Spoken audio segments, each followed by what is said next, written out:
She locked the gate with a chain and stood in front of it like she was guarding Fort Knox, arms crossed, sunglasses on, lips pursed so tight I thought her whole face might crack.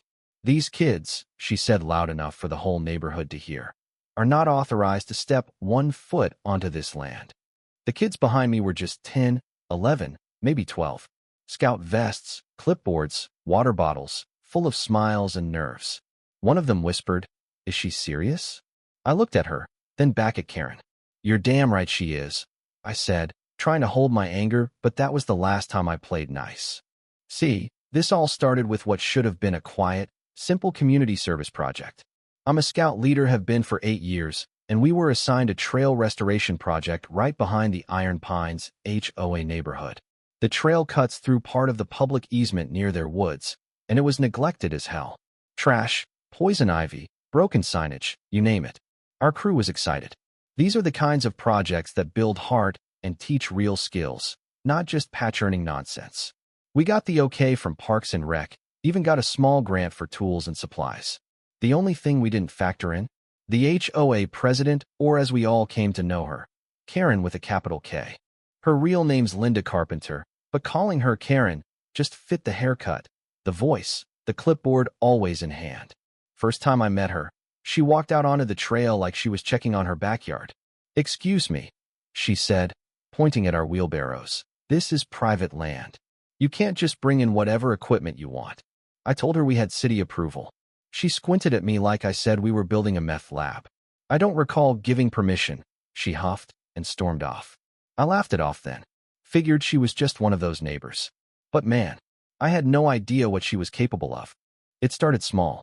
Passive-aggressive notes left on our parked trucks. "This is not a commercial parking zone." One red written in bold red marker, like some serial killer's manifesto. Then she called animal control because one of our kids had a service dog, said it was aggressive and off-leash, which was a lie on both counts. Then, 2 days later, a few of the trail markers we'd installed were ripped out. We found them in a ditch with spray paint over the logos. My gut told me it was her, but without proof, nothing we could do. Still, we pushed on until one morning we showed up and the trailhead was blocked. A fresh iron gate had been welded shut. Big signs posted, "Private property, no trespassing." No seal, no legal code, just a bold signature. Authorized by IPHOA President Linda C. That was the moment I realized she wasn't just a nuisance. She was declaring war. I was fuming. These kids had worked hard for weeks. And she shut it down because she couldn't control it? I paced, biting my tongue, not wanting to blow up in front of the scouts.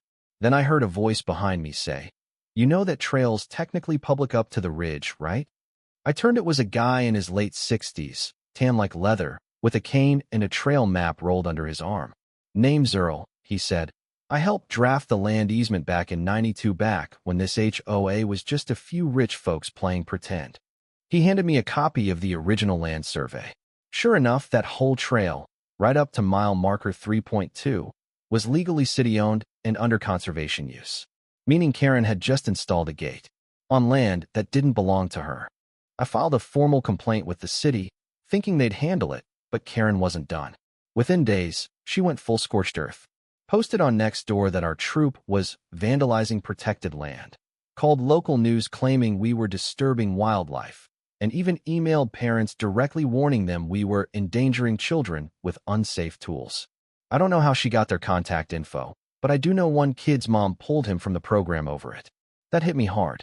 We weren't just losing a trail, we were losing trust. But this is where things turned. I've got a buddy, Andre, who works for the City Ranger program. Used to be a scout himself. I showed him everything: the blocked gate, the faked signs, the smear campaign. He read it all and shook his head. "You know," he said, "there is a way to make this official." I blinked. "Official?" He grinned. "Swear the kids in. Temporary junior trail rangers. With badges, authority, and the legal right to maintain public trails." I thought he was joking. He wasn't. Within 2 weeks, after a short course and a formal ceremony, our whole troop stood proudly in front of the city council, newly deputized, laminated IDs and all.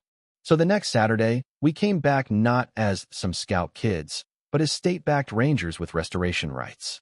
Karen was waiting, arms folded, looking smug. until she saw Andre step out of his city truck, wearing full uniform. "These kids," he told her calmly, "have more legal right to this trail than you do." She lost it. "This is harassment. This is child abuse," she screamed, waving her phone like she was summoning the HOA gods.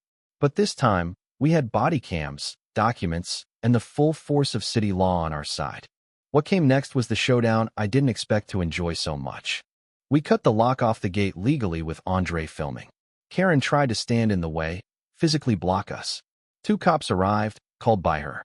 But the moment she tried to accuse us of trespassing, Andre handed them the land plat and our legal documentation. They turned to her and asked if she had permission to install the gate. Her mouth opened, then shut. The look on her face? Priceless. Like someone just told her the earth was flat and her mansion sat on the edge. She was fined. Twice. One for unlawful signage. Another for obstruction of public land. Her HOA board held an emergency meeting after residents saw the news report, and guess what? Turns out, half the board hated her already.